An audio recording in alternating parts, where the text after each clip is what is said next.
What the? Help! Help!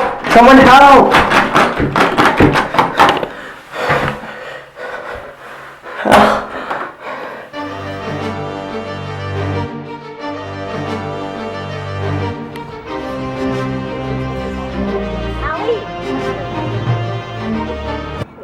Welcome to the Glade.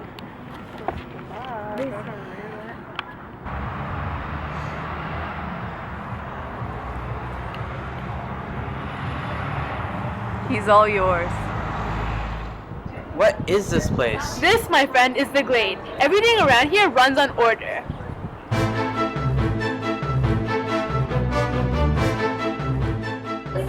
Who are they? Oh yeah, those are the runners. Runners, you say?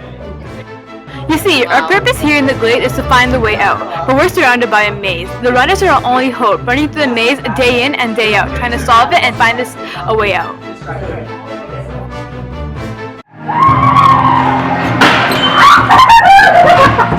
Greenie, what are you doing here?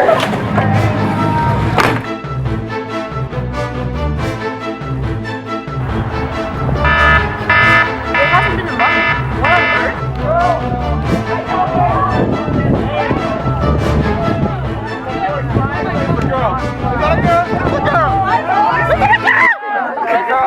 What's a girl? Oh, she's waking up. Oh, she's waking up. Yes. Everything is going to change. Yay! Batani, did she? What does it say?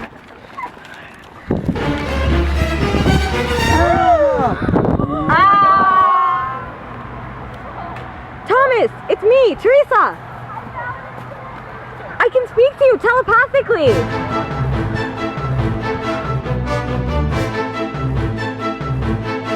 No, they're not gonna make it! No! Oh, Thomas, no! Hey, we put this shank in the slammer for at least a month.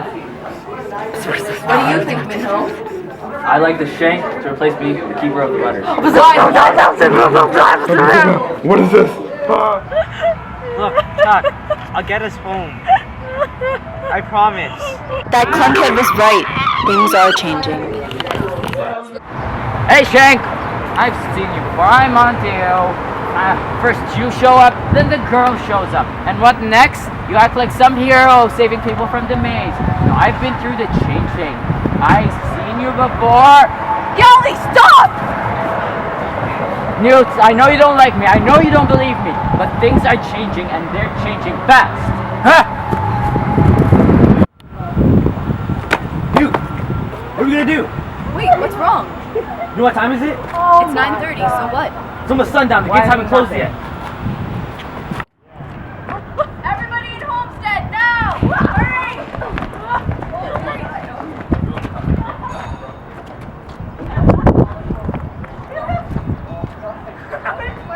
Think we'll be safe in here? I hope so.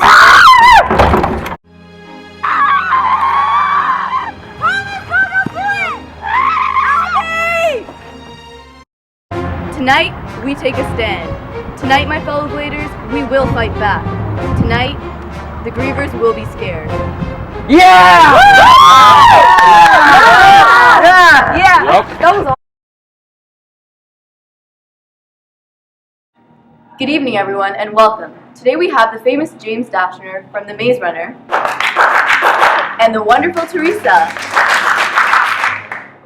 Thank you. I'm honored to be here, but what's more astonishing is meeting one of the characters of my very own novel in person.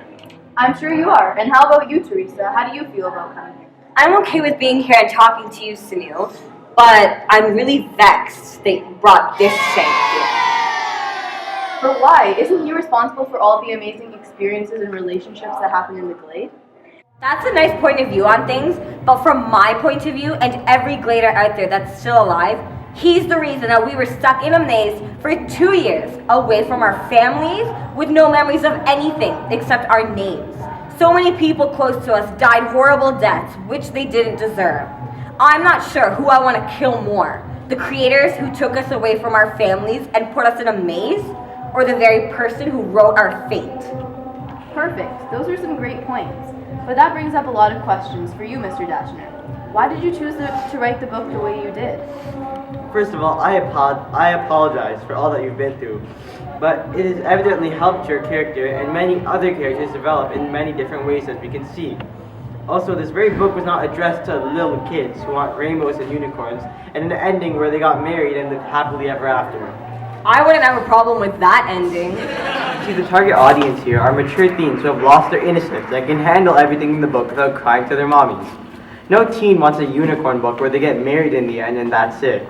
They want an adventure in their minds, and the sad fact is, I feel that this generation has been exposed to too much violence, whether it be from news or video games or TV shows. They're now used to such things, and sadly, a teen will also seek such drama in a book. They unfortunately, and somewhat thankfully at the same time, have not been exposed to this stuff firsthand and do not realize the severity of them. Also, in terms of the many deaths towards the end, not going to spoil anything for all the viewers out there who might want to read the book, I promise you, your imagination will go on the ride of its life. Mr. Dashner, if you could just continue on with your point. Anyway, the ending was too happy, so I added even more excitement and drama and revealed a lot of information that ended in a way that will make the reader want to read the book too from the series. Also, very good books that continue the series include The Scorch Trials, The Death Cure, The Kill Order. Read them all! And so I was saying it was all done to make an effective ending that would transition well into the second book. Did you ever think about all the lives that were lost? My boyfriend, Thomas was crying for days that such close friends died in the book. And it continues too. Can't wait to get back. Let me guess, I die in the next book, lightning strikes me, or crazy person kills me, right? You won't die just yet. Great! Alright, so have you ever thought about the parents of the young readers and how they would react to this book? Would they think that it was inappropriate, perhaps? I think I can confidently say that parents wouldn't mind. And by the way, I recommend the series to adults too. There are no inappropriate scenes in the story and the language is pretty safe for those who are language sensitive, like myself. Teresa, can you please tell some of the Glader terms and their definitions? There's clunk, which means poo, and there's shank, which is a rude person. Where do we get these weird words from anyway? Well, think about it, Teresa. You were left alone to make your own community with no interference, whether it would be from people around because, well, there were none other than your fellow Gladers, and no memories of the world in other communities either. You basically made your own culture and traditions, as any new nations would. Well, speaking of memories, why did you choose for the Gladers not to have their memory? Actually, we remembered the basics, just not any faces or names. I remember that there are governments in the world and presidents, and I remember going to school, just not when or where, or the name of the school or my teachers. And so they created their own communities, as I said before. I'm just curious, what do you guys think of the trailer you just saw? I know that many movies made on books are very irrelevant from the book and lead to totally different parts of the story. But tell us how you felt about the trailer and other feelings. I know what you mean. When I heard there was a fantastic group of people who were going to make a trailer for my book, I was both worried and also really joyful. Well, of course I was joyful because they're making a movie for my book, which is amazing. But I was worried that it might end up with like other movies that have nothing to do with the book. Alright, so last question before we end our interview. What is it that inspired you to write this fabulous book? I wanted my readers to imagine what they would do in the place of the characters. I wanted the reader to discover himself or herself. Okay folks, that's all for today. Join us tomorrow at 6 to hear our interview on the Ender's Game.